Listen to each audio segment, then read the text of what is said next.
Back live for now. It's Thursday night football. Thursday night football. Where's Hank Williams Jr.? We need him. Sing that old Thursday night football intro, something like that.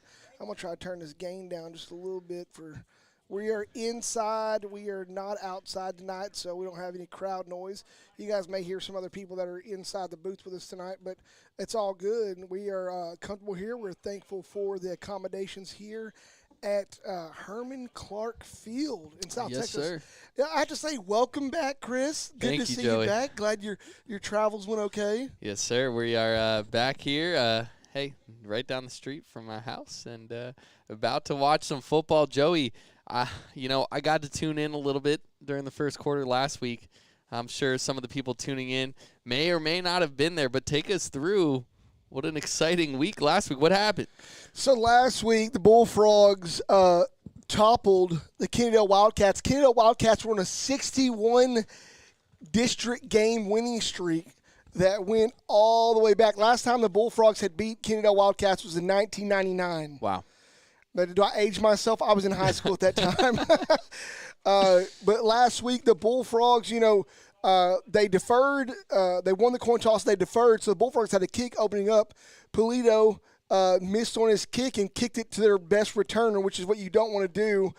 Solace, their returner, he was on a way for about a 35-yard return, and then Polito just unleashed all you-know-what, just hit him right there close to midfield, toppled him end over end, and forced a fumble. Bullfrogs had the ball early on. It was kind of great when you defer, and then you get the ball. You're the first possession with the ball as well. So from there, it was a defensive battle. I mean, the Bullfrogs scored early on, used a fake punt, and then a pitch pass to score early on the Wildcats. And then from there, through most of the rest of the game, was a battle of defenses. And you guys aren't going to be able to hear it, but we have the national anthem coming up here.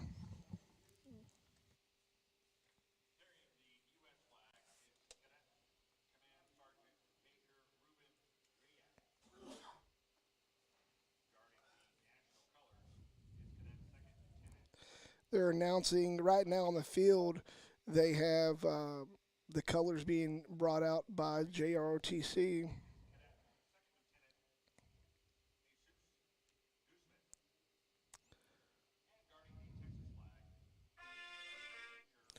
That's not it. We're going to start that over here. Get ready for this.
All right, I played a little bit for you guys because we're not out in the open area, so you couldn't really hear that. So that Star Spangled Banner was brought to you by, let's go in here and give the props to, was brought to you by, let me go to it. I want to give the proper credentials here. Let me bring it up. Technical difficulties here. Actually, it doesn't have it here on the, just says USA, the Star Spangled Banner National Anthem. There you go. Don't have any accreditation for it. But, hey, we wanted to make sure to play that out for you, even though we don't have any sound, any field sound tonight for you. We are up in the press box here at Herman Clark Stadium. But continuing on to talk about, what happened last week, it was a defensive battle. It was a battle of a couple of critical turnovers. Critical turnovers that had happened, blocked punt, different things that happened in the game. And Kennedale ended up getting a field goal in there to make the score 7-3, and the Bullfrogs came down and had another field goal and made it 10-3. And the Bullfrogs ended up fending off the Wildcats and winning 10-3. But at the ending of that game, what was so important there is that I believe it was Damian Hopkins ended up with an interception. The Bullfrogs, and then the Wildcats really just kind of stumbled themselves, and they probably cost themselves about $45 to $60 yards worth of penalties, and Bullfrogs won the game. Well, and there we go. As Polito, thank you, Joey, for that. As the Frogs, man, absolute dominant there on the coverage team as they kicked the ball off. That was Abraham Polito. This time not involved on the opening kickoff last week, as Joey just recalled before the national anthem, forcing a fumble.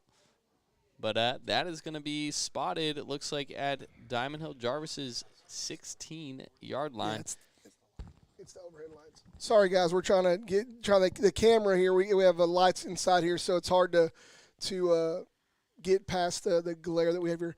May have to raise it up and stand up higher for it.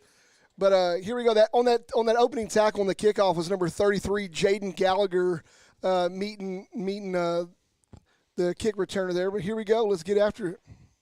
So the Frogs out here defending from the Jarvis 16, and a throw out into the flats that was intended for number 15, Angel Aldaba, incomplete. And yeah, Joey, we're gonna figure this out. Yeah, seeing tonight, the Bullfrogs coming here tonight, 5-1 so far on the season, 3-0 in district, as they are tied for first with Dunbar. Diamond Hill Jarvis, not exactly a front runner in the district right now. Diamond Hill has been through the kind of the ebbs and flows of what it takes. Running a program. It's a very young program this year for Diamond Hill, and so Lake Worth is going to try to capitalize on that. Second down and 10. And it's a run play, trying to go up the middle. Oh, man, a double team on that tackle. As the Frogs able to get a tackle for a loss on the play. It looks like on that play we were just talking about in pregame was number 45, Marcus Bryan, for the Bullfrogs coming up to make that tackle. And the announcer's going to get it because he's calling them Bulldogs. Well, here we go. Third down and 11. Looks like a pistol formation. Here's a snap, fake, the run, and a throw almost picked off. That was, I believe, Damian Moore trying to make the play on that. And that's going to be an incompletion, 4th and 11. And I know you guys, we're trying to figure out that camera situation, but appreciate you guys sticking with us. I promise.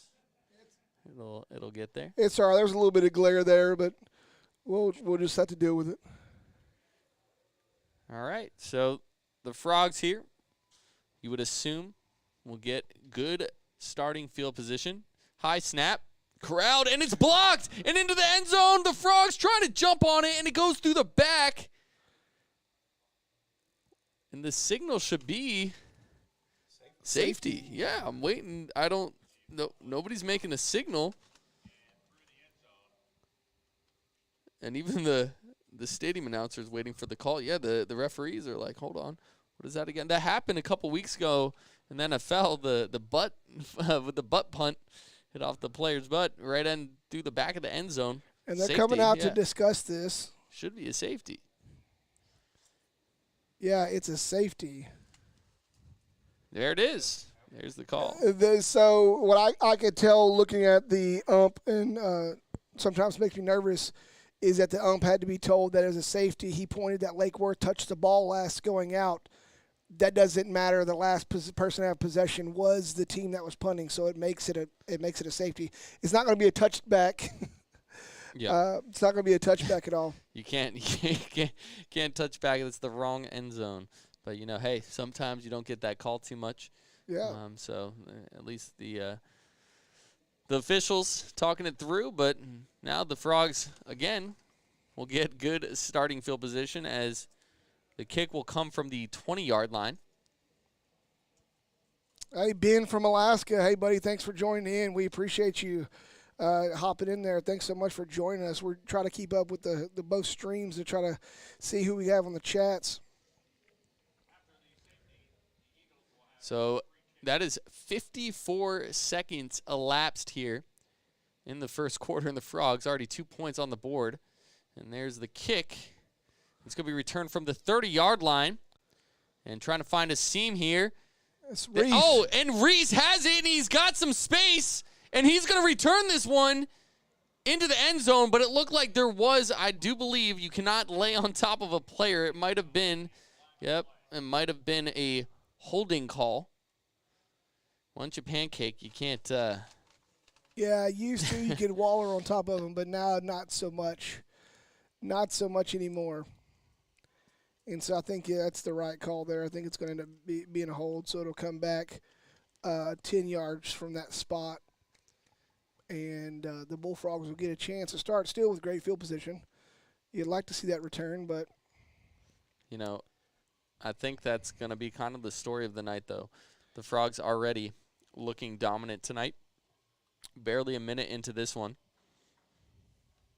And at least the offense will get to come out. Go test it out real quick. And of course, last week, 10 points was all they scored against a great defense. So tonight, you hope that the Frogs are able. Here's the call. Yep.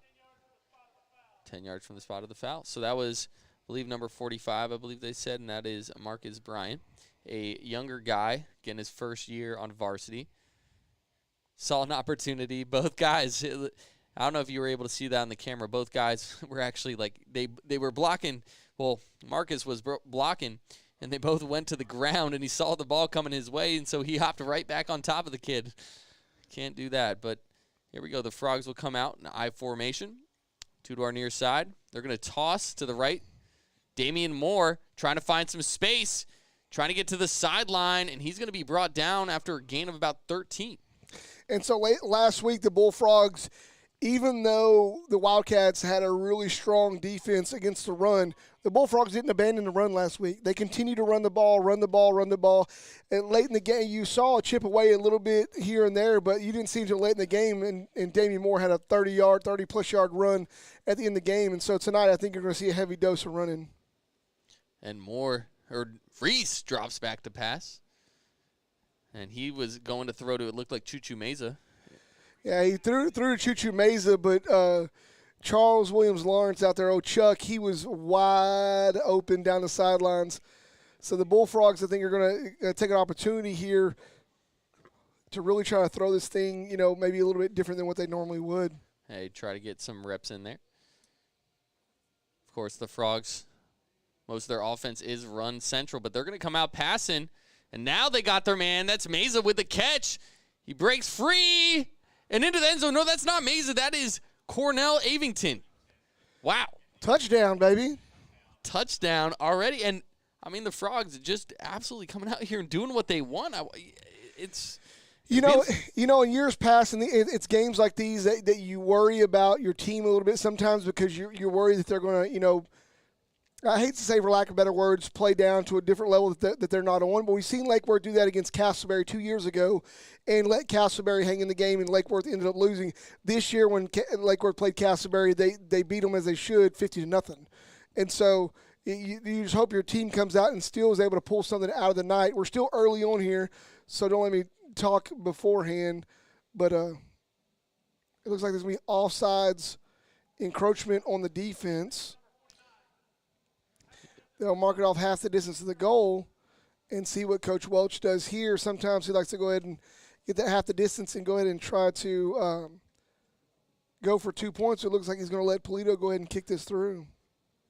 We have seen, speaking of that Castleberry game, Gage McAnally threw a touchdown out of this, so we'll see what they go with here.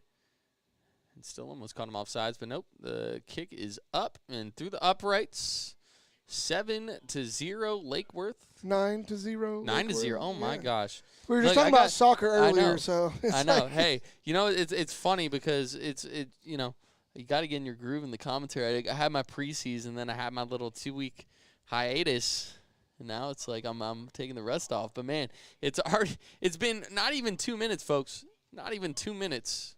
Lake Worth with 9 points. Yes, they did have that safety off that block punt, and now kicking off already. Polito's already about to have his third kick of the night. Yeah, it's coming quick. It's a nice night for you to come back here. We're inside. We're not in any elements at all. Although I will say that last Friday night, having those windows open at a home field. Next week we'll be back at home. So we'll get to do that 2 more times this season. So there you go, and then it's on to the next. Yes, sir. On to the next. It's crazy. This season has flown by. I'm not getting any updates in my chat here. You got anything else on your chat over there? I'm on the YouTube chat. I got the Facebook. I got some of our fans. We'll talk to you guys here in a second if you guys want to check in. Appreciate you guys watching over. I'm checking the Facebook feed tonight. I see Billy Vest with the chee-hoo. Chee-hoo. I like it. Yeah, I'm going to bring up the app here, and we'll go over some different things that's going on in this district. And so Polito kicks off. It's going to be caught at about the 13-yard line. Coverage all over that one once again, and this time they're going to mark it just after the 20-yard line.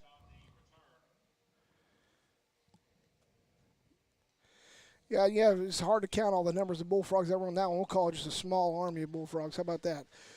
Just a real quick plug right quick. Tonight's broadcast is brought to you by Eagles Nest, located on 8455 Boat Club Road, Suite 100, Fort Worth, Texas, 76179 is the zip code. It's just really right up the road from Lake Worth High School. You guys stop by there, get you something to drink, something to eat, watch a ball game, bring the family out. It's a great environment, a great place to be. Stop by there and enjoy some wings is my favorite thing to have there. Here we go. Pistol formation, a run up the middle. That's going to be again of a couple. And yes, Mr. Bedford, I am back. I do plan on being here in and out, just depending on my availability. So hopefully we'll be able to stick through, looking to get into the playoffs and get into that groove. Right now, it's, the Frogs are looking in a pretty good position as here's another run. And wow, a big hit. Believe that was number 2, that was Mr. Brian Neal laying the hammer on that one. Yeah, Brian Neal, Bullfrogs, this defense, what's crazy about it is they truly have 2 bookends. In Brian Neal and Hornell Klubu, both guys over 6'3", long, strong guys, Pauls, but they get out there and they're able to stretch those blocks way out and cut that outside run lane off and end up with tackles like that. And here's a pass play. Dropping back, takes a shot. Coverage team all over that. The ball is, it was bouncing around in and out of the hands, and a late flag. Wonder what that is all about. 2 flags fly from the Lake Worth sideline. Yeah, it looks, I'm not sure what's there. It looks like a little extracurriculars happening from Jarvis. We're going to see what they call here. But it looks like it's going to be on, it looks like it's probably going to be on 13. Holding. And his name is blank on here, so we'll call him blank 13 on our roster that we have here. Well, that was Dante Reese. No, holding on them. It was holding on no, the. It's. Oh, is that on the defense? It was on the, which I know. That's what I'm saying. Real quick shout out, yes, Byron Neal. He's out in the chat. Yes, your son is doing phenomenal. hopefully you get to come out and watch him play. Shout out to Holland Schrader. Thanks for joining in. Yeah, let's go Bullfrogs for sure. So that would be an automatic first, but man, what a play. Speaking of Brian Neal, comes from the opposite side. And Klubu. Both of your defensive ends on the tackle. That's incredible. And it's just, those two guys are just, they're amazing. I mean, and you can just see that lateral movement they can get on that line and make plays on both sides. And what's crazy is getting to see the field for the first time tonight, on that defensive end side, is Cash Martinez in for Klubu, and he's not as tall, but that boy right there is just as strong and is pretty quick. He can get a little mean streak in there too. Plays very physical. And so now shotgun formation, 2nd down and 12 after the tackle for a loss.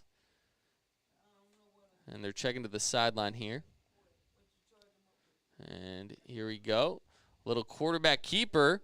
And the Frogs sniffed that one out easily.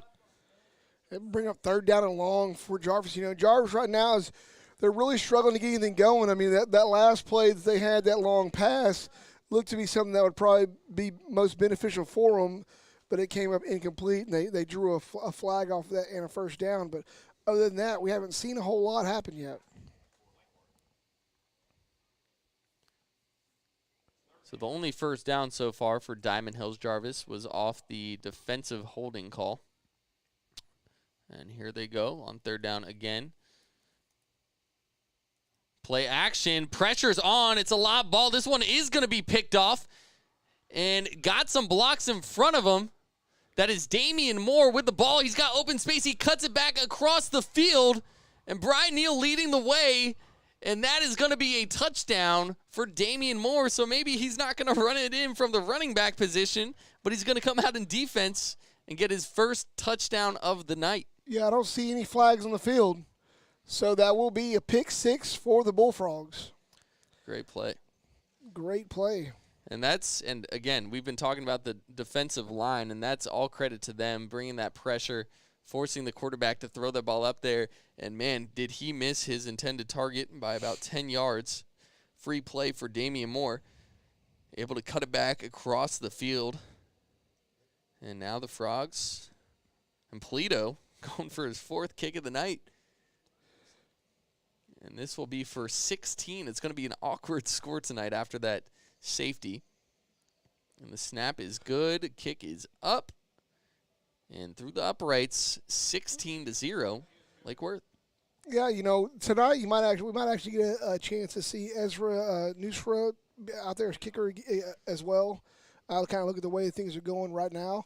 Don't like to get too far ahead of myself, but the thing about it is you're always trying to look to have somebody come up behind Polito. Ezra Nusra is a senior as well, so but get a chance to see him kick the ball as well. It's good always to have two guys that can kick the ball. We had a chance to see him kick 2 games ago against Riverside, and man, the kid's got a leg too, and it's like. You know, it's funny. I just saw I believe today, saw Lake Worth posted up on Facebook that Ezra actually placed yesterday in a cross-country meet. So going out, doing his thing in cross-country, coming in today. Now may have an opportunity to get some reps here at kicker. But, of course, Polito, like I said, I mean, the kid's getting a workout. The leg's going to be sore. Somebody get the ice out tomorrow. It's going to be tough for him to walk around school tomorrow. He's going to get a ton of kicks in here early. We're not even 5 minutes into this game. Yeah, it's crazy. See what happens. We'll see what goes on here. You know, Bullfrogs really right now. I mean, looking at the way things are lining out, the defense is so turned up from last week and what they were able to do against Kennedale. I'm not sure that we'll see a whole lot of offense out here tonight. And I'm waiting for the flag. Yeah, there was an offsides there on the kick. It's going to be fielded around the 10. And of course, Lake Worth coverage team on special teams, phenomenal, but that is going to be brought back. They will want a re-kick on that, I'm sure. Yeah, I could see that from up here. I was waiting. The ref took his sweet time. He's like, yeah, I'll call it eventually. Well, I don't see it on the – oh, it's way over there on the other side. I see it. Well, it was funny. The near side ref where the offsides occurred, he saw the other guy through and he kind of waved his hand. He's like, "All right, you got it. It's all good." Yeah. Just give you guys an update in 4A Division 1, which the Bullfrogs are, and this is a Division 1 district here. But in 4A Division 1, I mean, your top 10 teams here are looking kind of crazy. I mean, not too outlandish. The top 5 have 6 wins or better. Stephenville 6-0, China Springs 6-1, Corpus Christi, Calallen Wildcats 7-0. They're 7-0. Bonner or Bernie. Is that how you say that? Yeah, Bernie. Bernie. Looks like Bornay. Bernie Greyhounds are 6-0. Anna Coyotes 6-0. Salina Bobcats 5-1. Lumberton Raiders 5-1. That's going to be a ball game this Friday night.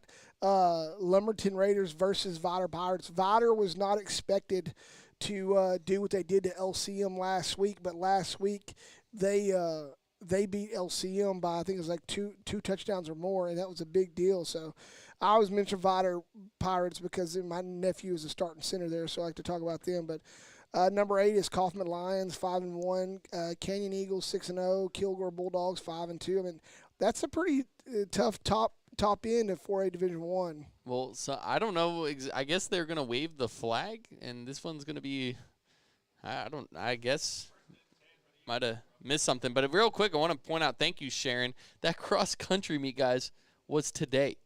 So Ezra came out, ran into cross-country meet. So 2 sports in a single day. That's incredible. And on first down, a run play here, and that's going to be another TFL tackle for a loss. Nice little acronyms. I mean, we text messaging acronyms. Might as well talk in it, right? TFL, TD, extra PAT, all that good stuff. Shout out to Wanda Estevez. Thank you for joining on. We like to see everybody out here. Let's go Bullfrogs. Love seeing people in the chat. So this is going to be 2nd and 11. 6:30 here left in the first quarter. Lake Worth up 16-0. And there is a little read option play, and that's sniffed out once again. Another tackle for a loss, and that'll bring up 3rd down. Man, the Bullfrogs defense are still, I mean, and this is how you want them to play the rest of the season. You know, no matter what team you go up against, you want them just to be in shutdown mode, lockdown mode, and that's what you're seeing right now. And you want to see that turned up the whole time. You know, I don't like to relax on any game at any given time, but right now the Bullfrogs defense is kind of manhandling this a little bit. And there's a throw, and this one is almost picked off again. I believe that was Gage. No, that's number 17. That is Anthony Garcia. Yes, Anthony Garcia, the senior. So he's already out there getting some reps today. Yeah, I'm trying to pull up our current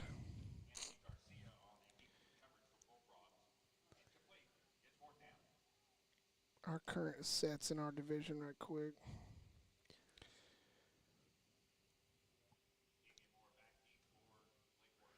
Good snap this time. It's a low kick. It's going to bounce and take a Diamond Hills roll towards midfield and going to be spotted right about at the 45-yard line.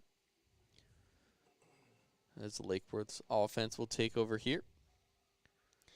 So we will get a chance to see the offense here. So they chose not, or they did punt. So it's out a little bit. Bullfrogs still in good field position from the 45-yard line. Man, I tell you what, there's no tail. Oh, I do see tails out there. There's just no wind whatsoever outside right now. The tails at the goalpost are not moving at all. Yeah, you almost can't even see them. Well, here we go. 2 out to the far side, I formation for Lake Worth. They're going to go ahead and hand it off to the fullback. That's Cash Martinez, I believe. And a solid run, about 9 yards on the play. Yeah, he's a bulldog of a player. I mean, playing that defensive end some. He gets inside in the inside defensive line as well, and then he comes over and plays fullback. Yeah. I mean, just a heavy hitting kid. And last year, I don't even think he played football last year. He took the year off and played just baseball. And so Second down. Here's the toss play. And that is Mr. Xavier Madrone turning on the Jets, and that is a touchdown for Lake Worth. So Madrone comes in early here tonight in the first quarter. First touchdown. Man, the kid's got wheels, for him, he's been, he has greatness in him. He's not a big kid at all, and he's kind of been waiting in the wings for a bit. And I'd love to see when he gets touches because the kid's lightning. He's lightning in a bottle for sure. And for him to get a touchdown, I mean that's awesome. The senior running back, you want to be able to get touchdowns. You want to be able to get touches, and so touchdown is no matter what team you're going against, is a great touchdown. Yeah, and he's just got such quick feet once he broke through that hole. An easy 40-yarder as Polito lines up once again. Kicks it right on. No! He's going to go wide, a little bit of hard angle from here, so he does miss a kick here. Hey, pretty consistent. We'll give him one. But that's 22-0. Lake Worth in the driver's seat, 4:53 here in the first quarter. Yeah, I tell you, the Bullfrogs really just kind of have control right now. There's no doubt about it. There's no ifs, ands, or buts about it. We're going to go on here and take a look at a couple of different things. If I could pull it up here, if I could navigate some stuff. The games that are coming up this week in this division, you have Eastern Hills facing off against Dunbar. Last week was Western Hills toppled Eastern Hills, not by much. Pretty high-scoring game. It was low 30-something, high 20-something on that game last week.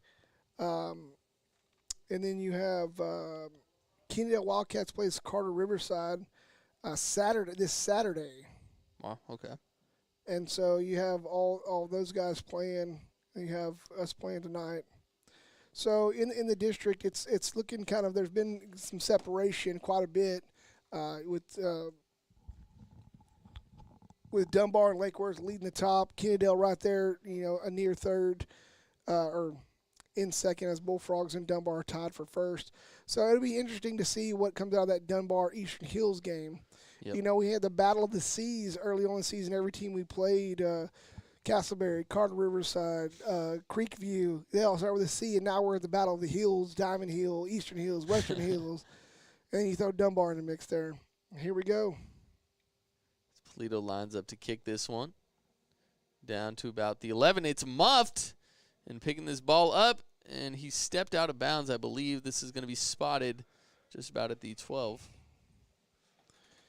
Yeah, it looks like that was number 11, Angel Maharis, for the junior for the Eagles that picked that back up.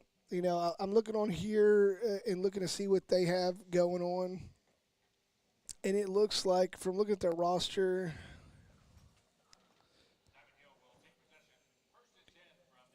they only have 11 seniors on that entire roster. This is a really young team. On the Jarvis side. They have a number of sophomores and a whole bunch of freshmen that they're playing over there too. So, it's a young team, still developing. I mean, you see flashes of athleticism and things coming throughout. You can see it in the field of play. Just a young team, and Bullfrog team right now, being the 5th season underneath Tracy Welch and company, they are seasoned. Yes, sir. You see a lot of these, especially some of these younger guys now, seniors, and it's showing on the football field. It's exciting to see, and of course, like you said, it's pretty rare that you see a lot of freshmen playing at the varsity level as Diamond Hills Jarvis looking to build that program up.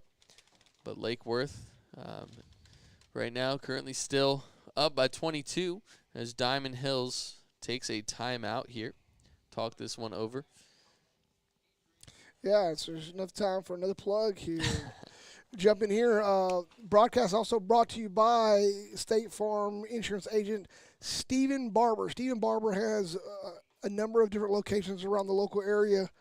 You can contact those guys for all your auto, home, life, health, renters, and business insurance at 817-238-2265. Stephen Barber Insurance. Just in time for the play. This one's handed up into a Army of Bullfrogs. That is the correct plural. And the army goes rolling along. And it's almost rare at this point that the Bullfrogs don't get a tackle for a loss here. That's going to be right back to the original spot. Yeah, and for Diamond Hill, that's a hard thing when you have a young team you're developing that's actually a win right there. It's you get back to the line of scrimmage you've been using for loss, you're making changes and adjustments and trying to move things forward, and so they're going to try to do whatever they can. A little pass. Oh, they found a gap. Great play. And there you go. So a good pass play there. A little RPO almost it looked like. That's going to be a gain of almost a little bit more than 20 on the play. But that speaks volumes about Lake Worth and their defensive line. I mean, it's crazy. They got so much strength running that three-man front, and just doing a great job filling the gaps, filling the holes with those linebackers. Yeah, from Matthew Welch to Espinoza to Bess, those guys in there really played. Then a fumble in the backfield. It's a fumbled snap in the shotgun, so they will lose about 6 yards there. That's unfortunate for those guys as they were just trying to get a little bit of momentum going. So that'll bring up 2nd and long. And a shout out to Jose Ponce. Thanks for joining in the chat, man. Good to see you guys. I was glad to see you guys on last week and the week before, so it's good to see you guys once again. Diamond Hills with 2 in the backfield. Snap, play action. They're going to throw it again. It's a slant. It's bobbled. They had a man. That was number 13, the intended target. And doesn't, you're right. It does. That's blank. Yeah. 13 is blank on here. And right now, Diamond Hills looks like even though they're not gaining any yards and haven't been able to complete it, they completed it one time. They found a little chink in the armor a little bit. There's been, the kind of the DBs on the Bullfrog side, those last couple of plays kind of backed off a little bit, so they've given a little bit of room for them to move the ball and throw the ball a little bit. So we'll see what happens here. 3rd down and long. Low snap. And able to recover it is Diamond Hills there, but Lake Worth now will get an opportunity to return a punt. We'll see if Lake Worth will actually take over on their side of the field this time, as Damian Moore is back to return this kick. Yeah, Diamond Hill they have to really kind of dig in. This whole game is going to be a gut check just because the Bullfrogs are in such a mode. And they're just, they're like a lawnmower trying to mow the grass down. So they're going to have to really dig deep to truly try to find something and stay with it. And Damian Moore is going to pick it up off the bounce. And he's going to return this kick. Oh, my goodness. What a play. That ball bounced around. It looked like they were just going to let it spot, let it die, and just take the possession. But Damian Moore scoops it up, almost looking like a center fielder in baseball, reading the hop. Taking that one to the house. It looked like, what's his name, Turpin or Curvin, for the Cowboys picked up that kick returner. The way that he looked downfield, to see where everything was positioned at, and then decided to catch it on the second hop. And when he did, it was 2 steps and gone.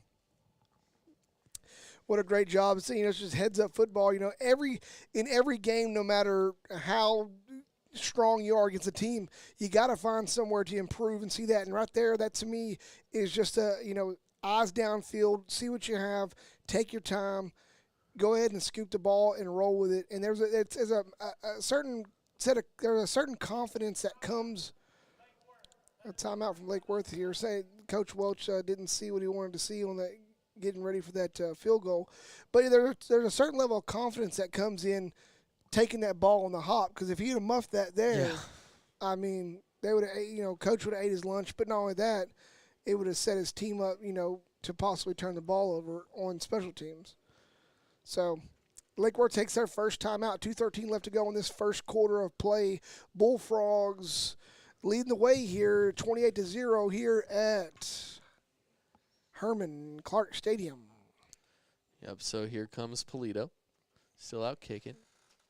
Still seeing if we're going to see Ezra Nusra tonight at kicker. But Polito will line up. Last kick he did miss. And there is the snap. Kick is up and through the upright. So 29-0. Just about 10 minutes played. And Lake Worth with a 29 points on the board. Yeah, it's one of those things. Y'all heard it last week. Just the call last week was crazy and over the top, and I'm thankful for a night where I'm not stressed out. And I was so knotted up after that game, just my stomach, my traps, everything. I was just so tense after that game last week. This week right here is, just as hard as last week was playing a game like this where you have a stronghold on the team and really coming out. All things say for Lake Worth right now, you're trying to come out and be flawless because that's what you want to be, right? But in every game, there's going to be aspects to take away from it in order to, grow. I mean, Diamond Hill's definitely got things to take away from here, but they also have things to see as they've progressed on Lake Worth. It's hard in a game like this to really see that. So you're going to base your progression off of perfection. We came out to do something, what you could do, but Marcus Bryan with the hold on that return, that little things like that. The offsides on the kickoff that somehow got waved off or whatever that was. There's little things you're still trying to perfect that. And in a game like this, that's what you're grading yourself off of. You should go out here and just execute. And there's the kick. Good kick there down to the 6-yard line. Coverage team trying to get on that. The ball's knocked loose. And it looks like it is going to be recovered by Diamond Hills, but not the best coverage on that one. Luckily, a hand got in there to free the ball. No, Lake Worth came up with it. Wow. The pile. That literally was a strength pull. Bullfrogs reached down and pulled the ball out while he's laying on the ground and just picked it up and said, "We got it." Yeah. So Bullfrogs offense will go back out again. What happens in the pile, hey, we're not going to say anything. Oh, I forgot what it was last week or 2 weeks ago in the NFL. We saw it happen underneath the pile, and the ball just gets ripped away, and it's like turnover. And it's like, oh, my goodness, come on, really? Yeah, well, hey, that's the way she goes. But Lake Worth will now take over here from, looks like the 19-yard line. And they have an opportunity to break 30 points in one quarter. And there's the run, and that is Xavier Madrone. Just about everyone in the stadium was looking left, and the ball went to the right. That's Xavier Madrone with a 19-yard touchdown run as a great play fake there. Wow. A little misdirection there that got everybody caught up a little bit. So it takes 10 minutes and 1 second to put up right now 35 points pending the extra point. Yeah.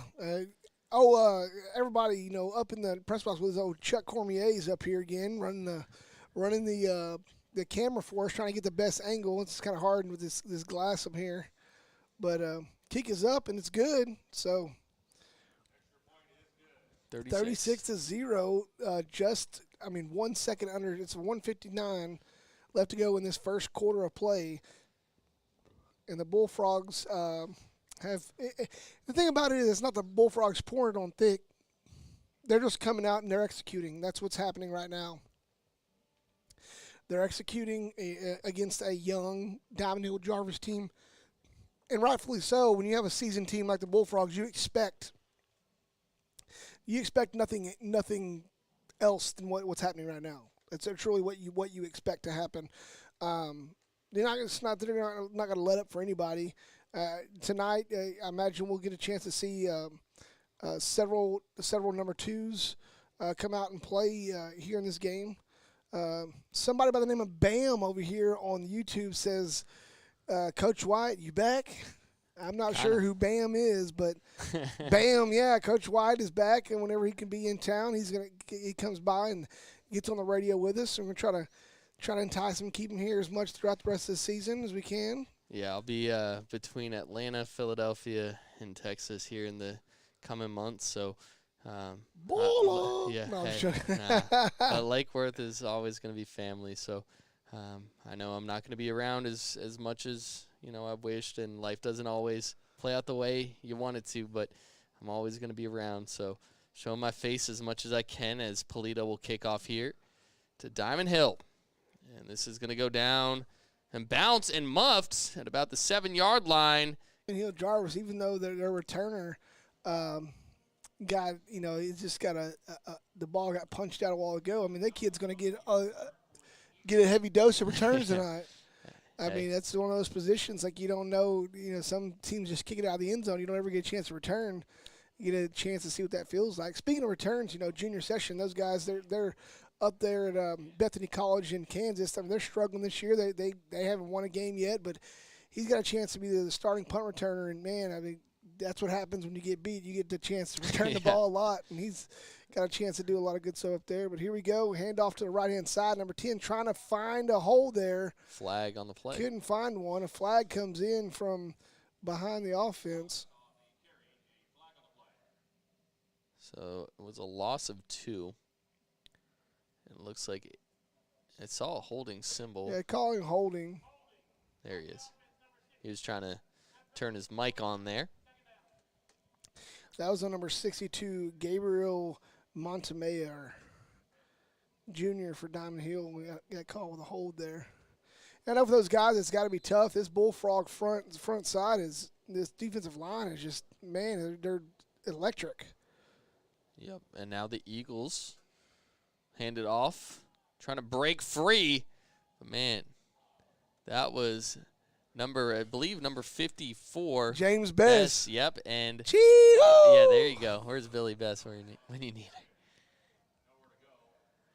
So that's another loss. I watched the move he did there. He hit his guy and turned sideways and got skinny and slid through and just grabbed a hold of the guy with the ball and just was like, nah, I'm going to take advantage of this right here. That's a tough position, playing that nose tackle in a 3-man front. Now, actually, they're down to a 4-man front, it looks like. So, correction there, but that's what he usually plays. Dropping back to throw here, and not on the same page as the Eagles face another 4th down.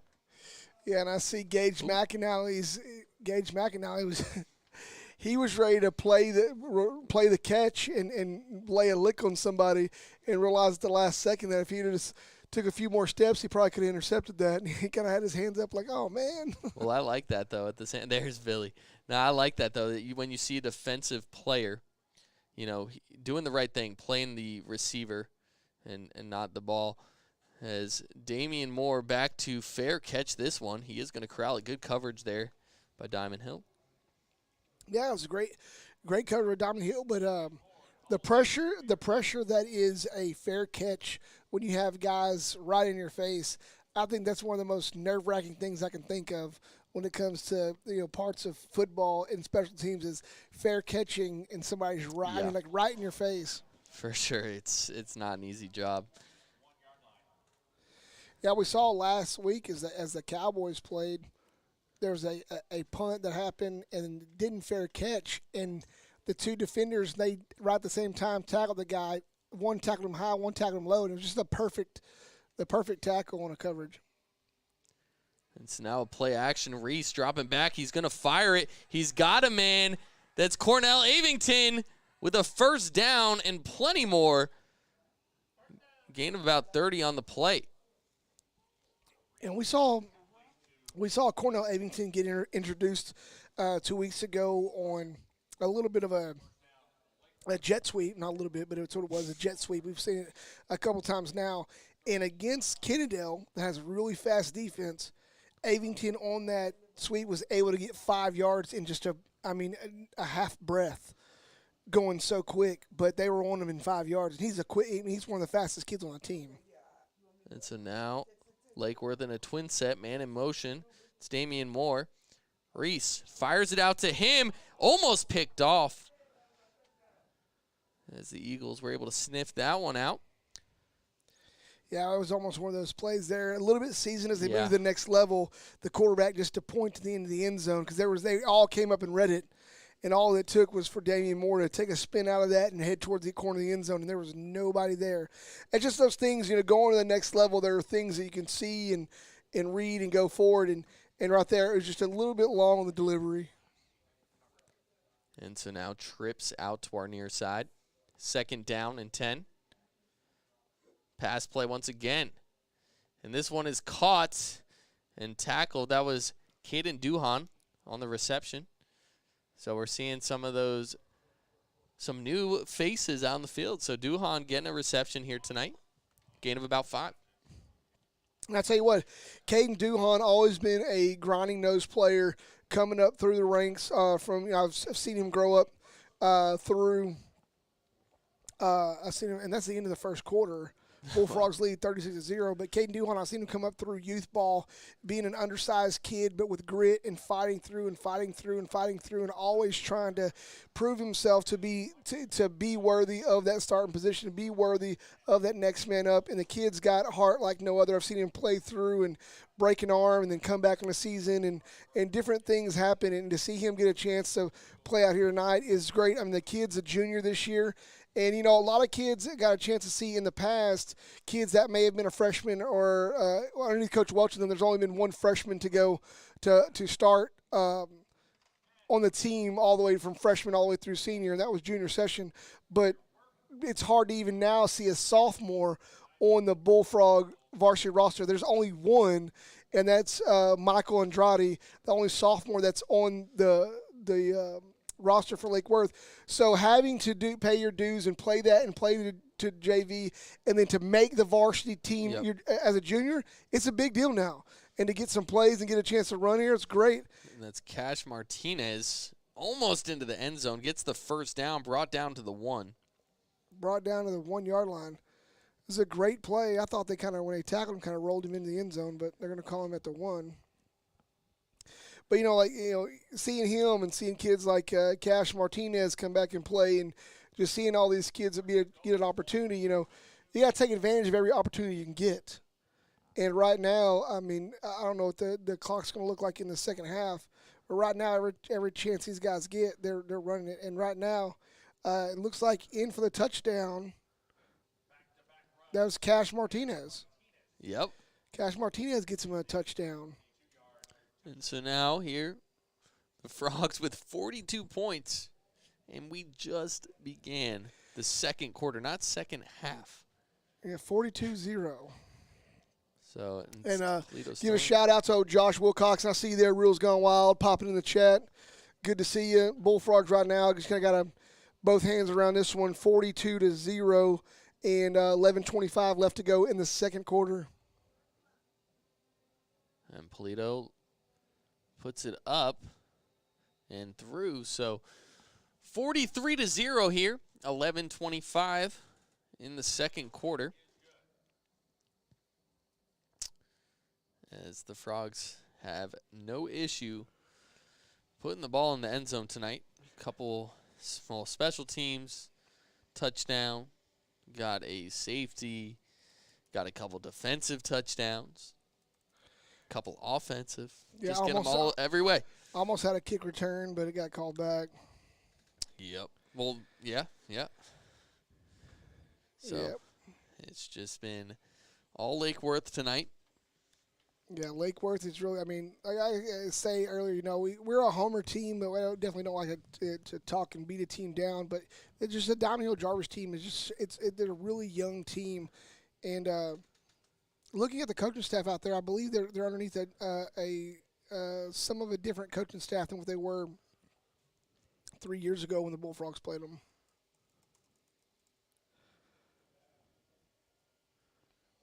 So, every program has its ebbs and its flows, and here lately, the last 3 years.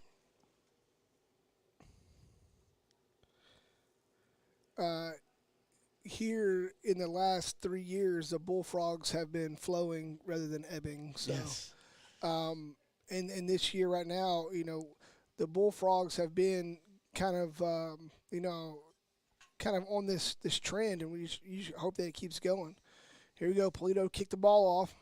He's going to kick this one a little bit deeper than earlier, right down about to the 9-yard line, trying to return up this close to sidelines. And Hornell Klubu comes in and takes him out of bounds. And a return of about, looks like about 11 yards up to the 20-yard line. Cormier gave me a little side note here and want to bring it up. I mean, we're stuff to talk about. We got plenty of time to talk about it. He brought up a good valid point. Is the Bullfrogs going to put up a record first half score in this game? I'm not sure. Back in 2000 and What's the record? I don't know what it is, but I know back in 2000 and 12 or 14, something like that, we had a game against, I think it was Diamond Hill or something like this, where our running back had like 500-something yards rushing in the game. Or I can't remember, something like it might not have been Diamond Hill, it might have been somebody else. But I don't know. I really don't know what that is. I have to rely on old Joe McDaniel if he pops on here to let us know. Does he know? Joe McDaniel, if you're on there, do you know what the Bullfrogs halftime record score is? What that record score is? Because there's very well, if there's one out there, it could be crushed tonight. But we'll see what happens. It all depends on the twos now because Coach has the twos coming in and playing quite a bit. Rolling out to the pass to the left-hand side, trying to find a man open. Oh, and he throws it incomplete. The pass was intended for number 7, Alberto Diosdado. Came up incomplete. It'll bring up, what's that say, third down and 11? Yeah, 3rd and 11. So I don't have my glasses on or binoculars, so yeah, I know. I just need to look over there. The big board is good. We need one of those at Lake Worth. Yeah, right. Well, the problem is this is a district field. I don't know. Well, technically, I guess our field's in its own way a district field in itself, considering we are the only high school. But here we go. So 3rd down and 11, and hit as he throws it. That ball's going to bounce. Bouillon wanted to return that one. But, the Frogs tonight, we'll see, like you said, we'll see if those number 2s are able to come out here and do their thing. But, man, it's definitely going to be a run for the money on that first half record. Hopefully Joe lets us know. But until then, right now, guys, yes, 10:23 left to play in the second quarter, and the score is 43-0 as Diamond Hill Jarvis will kick this one on the punt. High snap, and this one is off. It's a short kick, and this one is going to bounce. Damian Moore let it roll, and it took a Diamond Hill bounce, but just past the 50, the offense will take over. Oh, here we go. Can't remember, but a Bullfrogs running back ran for, over 400 against Diamond Hill. Yeah, I believe we said it was like, okay. We were saying 500, so somewhere between that 400 or 500 range. Yeah, I believe that's the record that's at the school right now. That's the record. I believe the young man, what was his name? I can't remember his name. If I wouldn't have been thinking about it, it would have been right on the tip of my tongue. He went on to play in Midwest, up in the Midwest. He went up there, played Iowa or somewhere up there, played a Division I ball. He's one of the first kids that I know of to really go play a Division I ball football that I've seen in a long time. But and there's a run. It's like Madrone on the run. Was it Joelle Rockmore? Joelle Rockmore, yeah, that's right. Joelle Rockmore. I mean, Thank you, Zach. This kid was a specimen. Specimen. What's crazy is this, right? So I was in IT for about 13 years, and me and the guys were out eating lunch at a place over in Irving. And this kid had graduated college, gotten his degree and stuff. And I was sitting there, and I'm a diehard Lake Worth guy, so I wear my Lake Worth hat to school to work all the time. Let's not say school. I wear my and this kid came up, and I'd already looked up stats and different things about him. And Reese takes a snap here, pitches off in the backfield. Oh, just loses his footing. Madrone drops down. That's Madrone. Drops down. That'd be the Bullfrogs' first loss of yards on the night. But we were sitting down eating lunch, and this young guy, I can tell you he's young just by looking at his face, but this young specimen of a man comes over and goes, "Hey, sir, is that LW? Is that Lake Worth?" I looked at him and I saw who it was. I was like, yeah, Joel, it is. And he looked at me like I shouldn't know who he was. Here we go. Oh, Madrone gets around the side, follows his block, still on his feet. He gains back that loss of yards and then some. It'll be a first down for the Bullfrogs from the Eagles' 20-yard line. But I look at him right in the face and said, "Yeah, Joel Rockmore, right?" And he goes, "Yeah, how do you know?" I was like, "Buddy, I'm a Bullfrog." We know it's been through our territory, and so I mean, just a great kid, a real respectable young man. But man, I went back and looked at some film of him. Boy, just think about Damian Moore, but add 45 pounds. It's tough to beat as Madrone takes the pitch here, and he's going to get wrapped up. Good job by the defense there. As the Eagles getting a couple tackles here, which is an improvement on the night, which is good for them. You know, obviously, like Joey already said, we are a homer team, but, you know, you root for the kids. You want to see them have some success, and, of course, we're always going to root for our Bullfrogs, but hey, give credit where credit's due, as the Frogs will have a 2nd down and 11 here. Single receivers out to both sides. I formation. And the toss back to Madrone. The C's open. Madrone, he's going to work to the outside, get a couple blocks from his receivers, and he tries to truck through to the end zone. He's no Cash Martinez, so he tries to truck him, but he's going to get pushed out at about the 1. Yeah. Oh, man. All he had to do was just stop and let the guy overrun and then walk in. Yeah, he was like, man, I'm going to lower my shoulder and see what can happen. But he wanted to get in that action. That's what happened. But, hey. That's what happened last week with Damian Moore, but he totally pulverized the guy at the goal line and went in for the score. It was a pretty tough hit. So now shotgun from the 1. And this one is going to be given to Madrone again, trying to sneak his way in. Unable to do so. 2nd down and goal. 6:35 here in the 2nd quarter. As Lake Worth 43, Diamond Hill 0. As Frogs just working to get this one in here. And back to that shotgun, 2 out to the far side, 1 to the near. Reese takes a snap. He's going to keep it this time, and the C's parts, and into the end zone he goes. As it looks like the clock is running at this point. Oh, no, they did stop it. They let a couple seconds. They're like, hey, let's run a couple seconds off there. But Lake Worth now with 49. Yeah, give you guys a little bit of a rundown of the stats There we go. on the district. Right now, placed in last place currently right now is Diamond Hill. Unfortunately, they haven't scored the entire season, or at least they haven't scored in district. They have 153 points against. Carter, they're 0-3. Carter Riverside is also 0-3. They're just above them. They have 50 points for 146 against. Castleberry is 1-2. They're 1-2. They've scored 37 points this season and allowed 106. Eastern Hills is 1-2. They've allowed 84, and they've only allowed 45 points against. Wow. And it looks like Diamond Hill might have some other guys in there. They bit.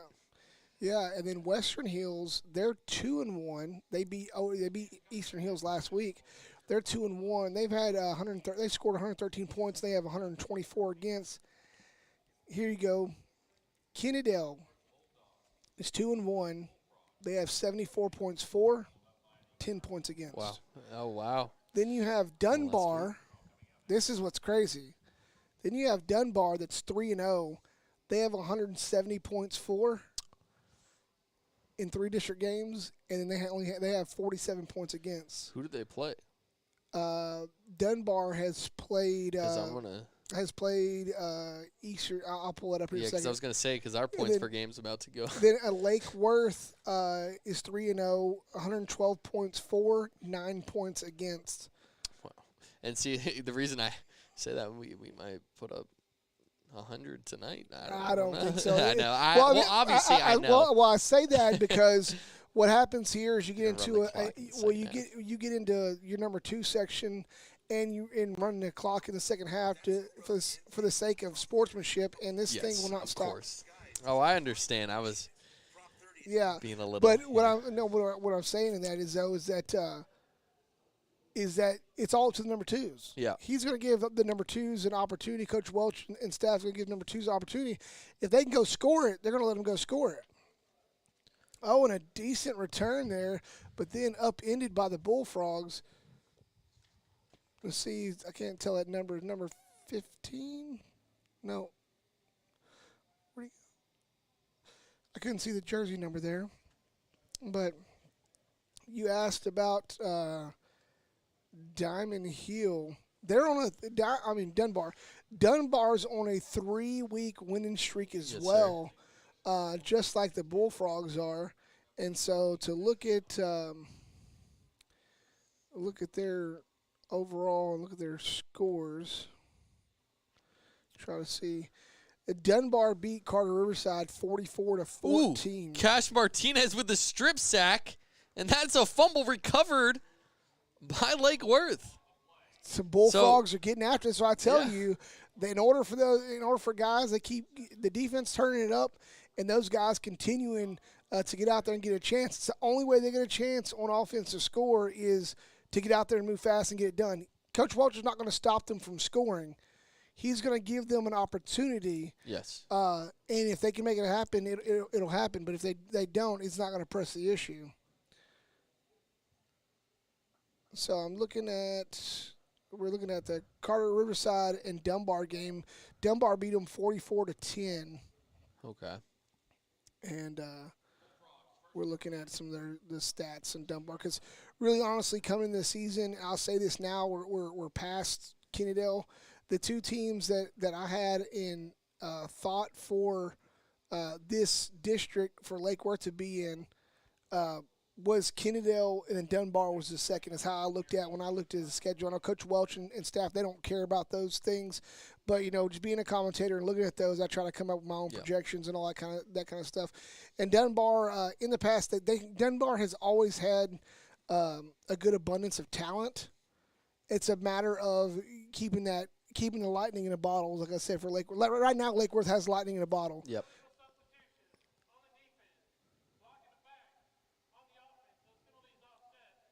Looks like we had a couple of penalties here. Offsides on defense, blocking the back on the offense. They offset, and they'll just replay the down. Just trying to see here if I can get some scores. But the reason I was asking is because, you look at strength of schedule. And Dunbar is going to be a challenge for sure, but, Lake Worth, I think, is showing that they can go up against just about anybody. And, it's really them beating themselves at this point. As Gage McAnally on the jet sweep here, and that's just my opinion. But, Lake Worth right now, the way they're playing football on both ends, the way they're running the football, and, that's something, especially a lot of people, they watch NFL football. But when you really watch high school football and any level, when you can establish a run game, like we're seeing this season from Lake Worth, it's really, I like it. It's old school.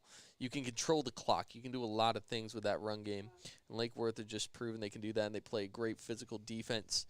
And here we go, back the other way on the jet option. And running across the field is Gage McAnally. He really wanted the touchdown, and this time he's going to get through and put 6 more on the board. Is Lake Worth with 56 here in the first half. Yep. 3 straight. Straight. The other game that is happening tonight is Kennedale versus Carter Riverside.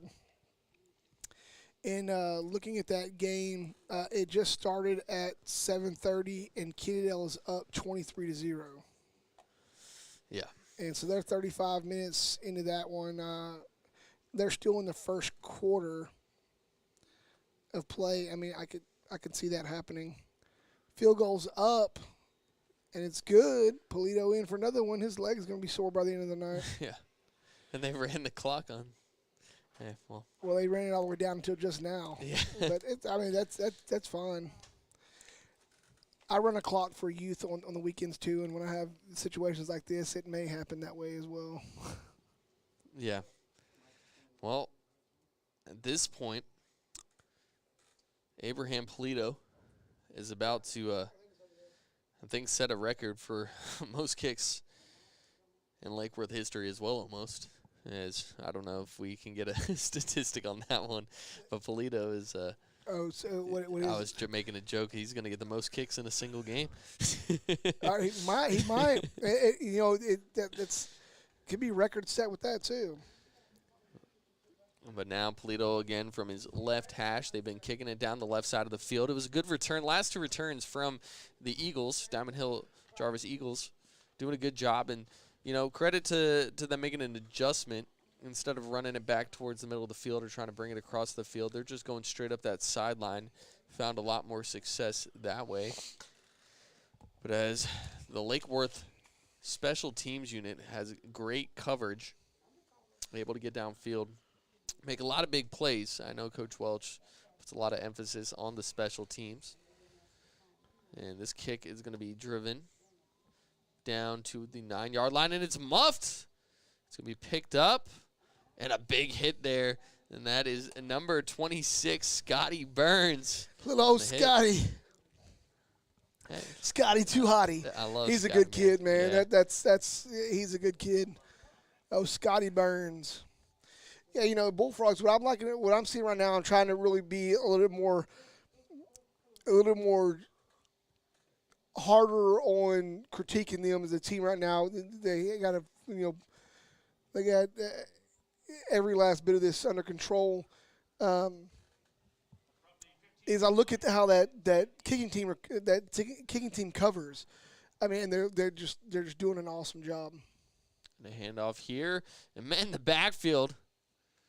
And that is number 75, and that's not on our roster. Trying to see here, yeah. You got it over there for you. For who? For us. Oh, for us, 75. I do not have a 75. So there you go. So 75. Shout out to 75. Hey, Ben Melby, this is at Herman Clark Stadium in the southeast side of Fort Worth in Texas, up near DFW area, southeast side of Fort Worth. And a high snap. This one might make its way to the end zone, and it's going to be a safety if recovered. But, it looked like Diamond Hill. Yep, it is recovered by Diamond Hill, but, of course, in your own end zone. That's the second safety of the night as Lake Worth with 59 points here in the first half. Yeah, just let it run. You try to be as good as you can and try to, call this. It's difficult to see sometimes. It's like it's always great to be on the winning side of it. But for Diamond Hill, it's always tough. And the thing about Chris Tapia, that's who 75 is. Thank you, Tucon XBL. Yeah. Amy Montalongo, yeah. Tapia, for whatever reason in this roster we have, which can change from week in, week out. But, I do glitches. The Bullfrogs are winning 59-0 right now. I mean, the Diamond Hill Jarvis, they haven't scored a point in all of district. I'm not sure if they scored anything in preseason, but in district they haven't scored a point yet. So the Bullfrogs right now, I mean, last week the Bullfrogs come off of a win that ended a streak for a 61-game winning streak, district winning streak here in Texas for the Kennedale Wildcats. The last time the Bullfrogs had beaten the Wildcats was back in 1999. That tells you, it had been 13 years. It had been 13 years, not 13 years, 23 years. 13, my math. Yeah, I was going to say. I graduated I graduated in 01, so the last time the Bullfrogs had beaten Kennedale was in 1999, I believe was the stat that came up. But well, here's a low-driven kick as the clock will probably run out here. That's Arian Bouillon on the return. He's trying to find a seam. He's cutting it back across. He knows this is the last play of the half, but he's going to get wrapped up just past the 40-yard line. And that'll bring up halftime as Lake Worth with 59 points here in the first half of this one. Yeah, that's tough. Yeah. Well, now the bands will come out and play. As Lake Worth, just two safeties on the night. well, not on them, but forcing 2 safeties, getting special teams touchdowns, offense, defense, just finding all sorts of ways to put points on the board tonight. Yeah, the Bullfrogs have really just they came out like I said, coming off of that, it's not really a high from last week, but having to elevate to that next level last week and play at that level, and the Bullfrogs have just maintained that level. This is not the fact that Diamond Hill hasn't been able to do anything. Really, I mean, they found a couple little chinks there, a couple little chinks in the armor. Yep. There a little bit against the Bullfrogs defense, just a tiny bit. Completed a pass, but they found some openings there, and they weren't able to capitalize on much else than that one pass. But you see that the flashes are there for Diamond Hill to try to make something happen. It just so happens to be the Bullfrogs are still they're still producing level 10. Last week we defined levels. You weren't here, but I defined levels. Take me through. Producing on level 10 and coming out here and still playing at that same level, they're not going to back down.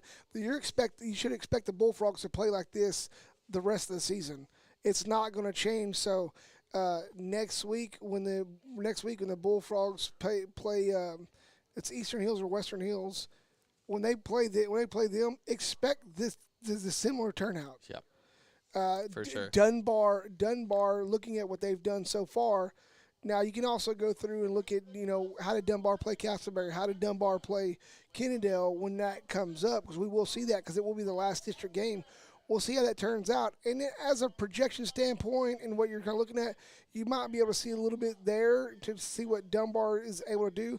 But as long as the Bullfrogs stay at level 10 and keep playing that way throughout, the Bullfrogs should have no problem, just really staying healthy, grinding through to the rest of the season and getting ready for a chance to make a run in the playoffs. And they have the great opportunity to it. The thing the Bullfrogs have to maintain doing, which is hard when the rest of your season is going to look pretty much like this game tonight, in my opinion, is to maintain a focus and not let your head get aired up. On the coaches show that happens on Saturdays, which tomorrow we'll probably have it tomorrow on Friday morning rather than Saturday. Coach Welch and I talked about it, and I really brought the question, how do you keep the kids' heads from inflating up and getting there? Well, last year we saw the Bullfrogs do that. Excuse me. They rose up to a level 10 play against Springtown last year and blew Springtown out. Turned back around. You're good. I was giving you a score. I was going to let you finish your thought. Turned back around. Turned back around after beating the brakes off of Springtown, which the Bullfrogs were aiming to do. They really wanted to get a win. And they got a huge win over Springtown. Oh, yeah. The boys' heads got a little big, and they turned around and lost to a subpar Decatur team. And they got a taste of humble pie that night because they should have won that game, but they didn't. And so, in placement in playoffs and all that stuff matters whenever you give up a game you should have won. And I know they wanted that game back. But, talking with Coach Welch and talking about how do you keep the kids' heads from getting big when you start winning like this? Because right now, as it goes, and I'm not, I don't like to count the chickens before they hatch. But right now, Bullfrogs are on a path and they're playing at a level they should be undefeated in district. And therefore will take them to a 9-1 season, only losing one game, one of the best records that Lake Worth's had. Lake Worth's had a couple 10-0 seasons before, a few far in between. The last one that I know, I think, was 2000, the class of 2002, the 01-02 season, the year after I graduated. I think they went 10-0. Then they lost the first round of the playoffs. So looking at that, talking about big-headedness and how to stay inside yourself and all that stuff, it's hard to do. I really thought, and I think we went over this before, I really thought the district that Bullfrogs were in the last 2 years was the best placement for the Bullfrogs to be in for the simple fact the competition level is, and the programs you face are a little bit stronger, a little bit more seasoned when you play those because they do have enough kids in those programs. They play a lot of, respected juniors and a lot of seniors in those programs. Here tonight, the Bullfrogs are playing against a very young, unexperienced Diamond Hill Jarvis team.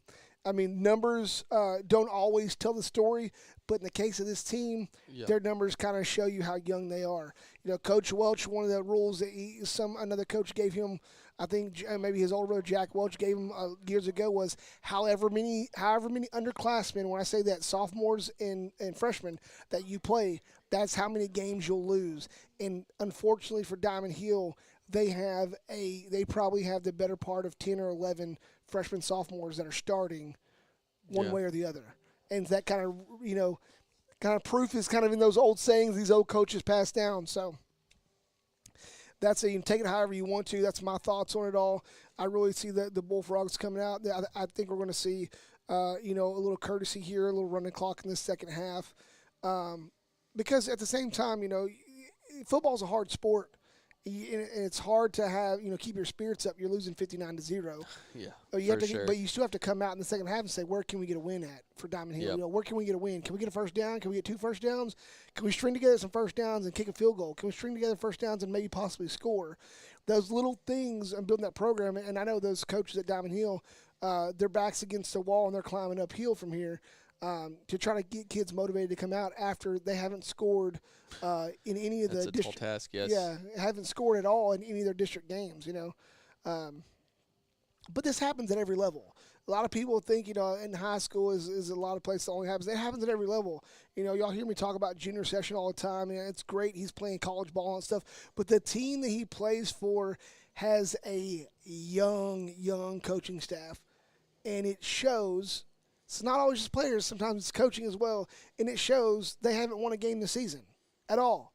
They played the team they were tied with for most amount of losses, and they lost by a touchdown. And so it's those things there you're trying to battle. You're trying to do these things. So young coaching staffs, young players, unexperienced against seasoned, and especially a seasoned team, as I continue to say, that's playing at the top of their game. Yes. It's a tough feat.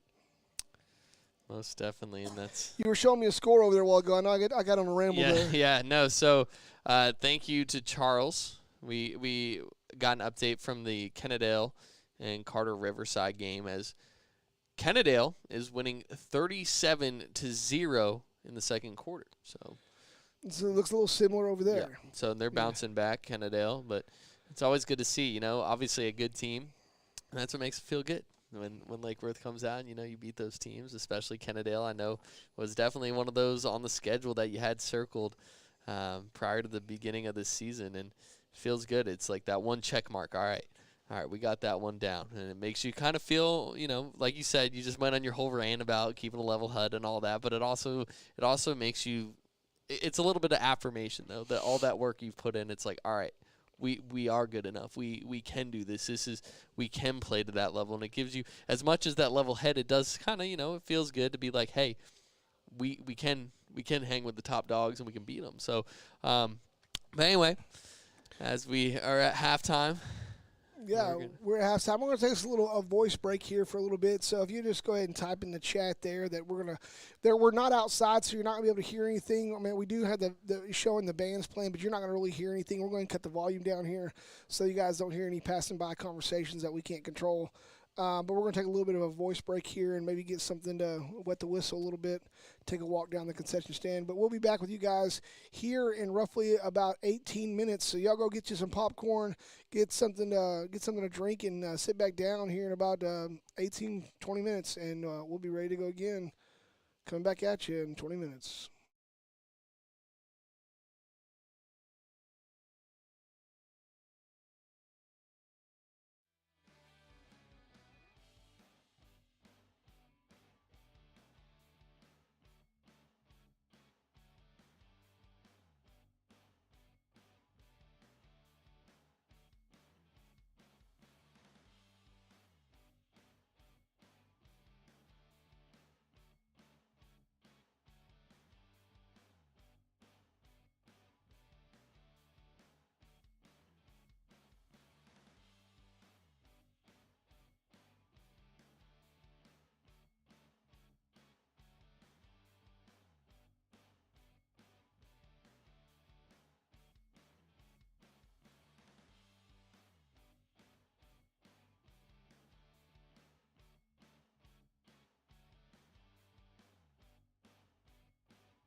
All right, we had us a little break there, and now we're getting ready to get back at the action. Bullfrogs leading us here at Herman Clark Field here on the southeast side of Fort Worth. I guess it's the southeast side. It's not really the southeast side, but southeast, and not too far from 35.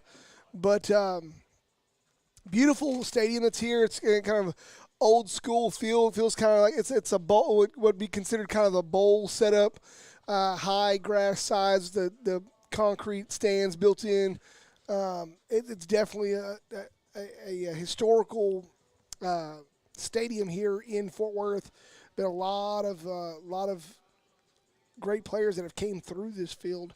Been here quite a long time.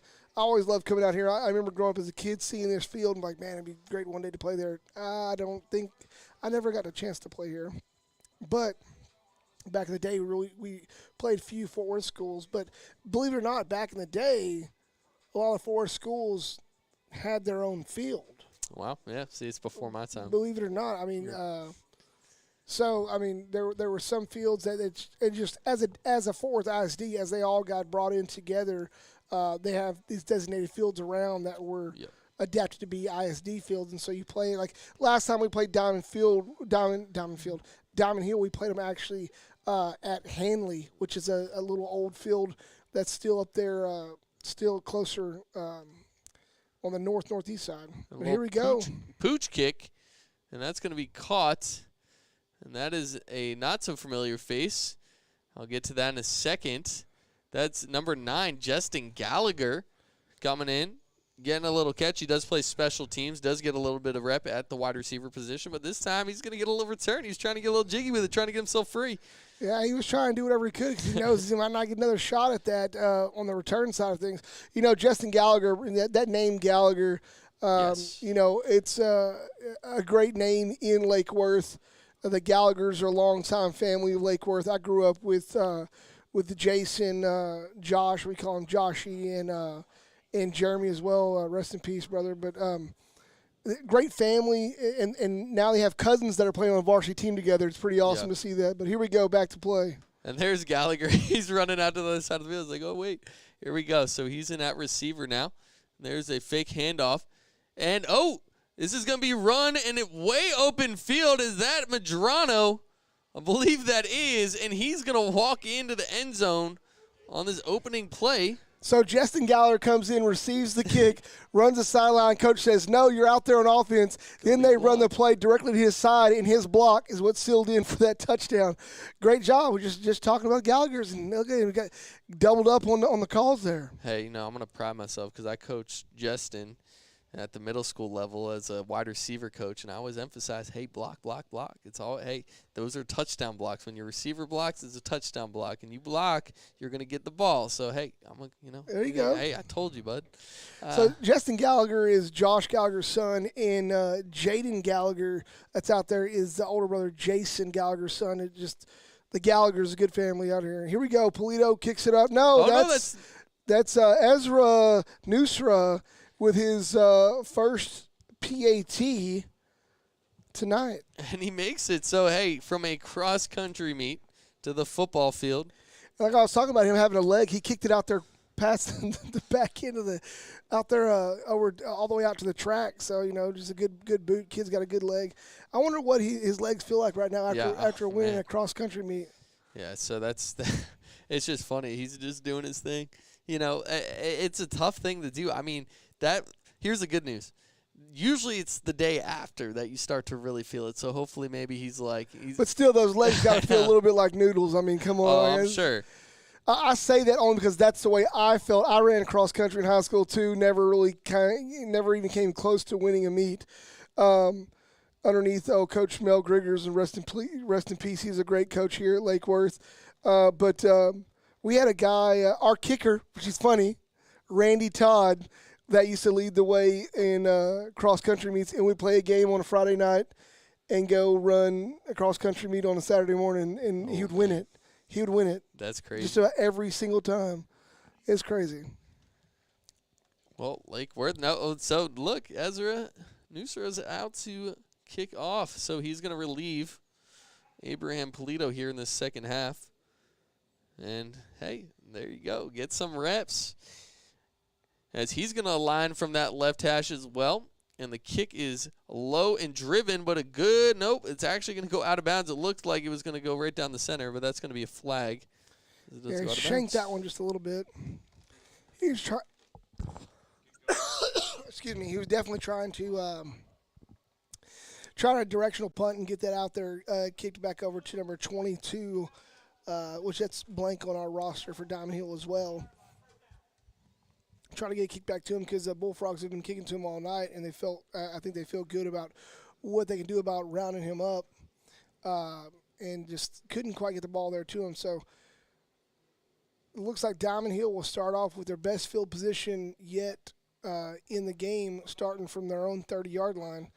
And for the Bullfrogs, we got several other guys in there. Look like we're playing a little bit of a different front on the defensive side. All the guys are standing up. That's interesting. I like to see it as they're going to get into the backfield, and just about all of them, and they're going to make a play, a loss of about 2 on the play. Man, that's incredible. The entire line was in the backfield that time. Yeah, I know Scotty Burns ended up coming off on the tackle there as he pulls the running back out of the pile. Wants to make sure he gets his check marks on a solo there. Hey, Adden Arnett, the score right now, Bullfrogs are leading 66-0 with a running clock in the third quarter. There's a snap dropping back and a throw off the hands of the receiver, and a flag flies. I don't know. If I'm going to just take a guess, they're going to call pass interference, which should not have been called. But, you know, it is what it is. That was number 15, Angel Aldaba, the intended receiver. Let's see where they're going to call it on. It's kind of funny. The referee threw the flag and he hit one of the downhill players. He looked at the referee like, "What'd I do wrong?" He wasn't throwing it at you. He was just in the pathway. Are they? They're really going to call? That's come on, man. That was. It really at this point, you know, with it, they're calling it. You'll see sometimes in calls in these games at this point with the way the score is, they'll call some plays that might be either closer in a different game or may seem a little bit outrageous. But anyway, Diamond Hill looks to try to run the ball down the middle again, and man, he is just covered up again. And it looks like a different tackler on that play. Is that Jace Mueller on the tackle there? Is that 65 that was on the tackle? See, this is the problem, Joey. When we're up, I love these stadiums when we're up high, but we need those binoculars. You know, I left them in the press box at the other stadium, and I think they grew legs. That might be Zavala. I'm not sure. We'll see. We'll get a number check on that.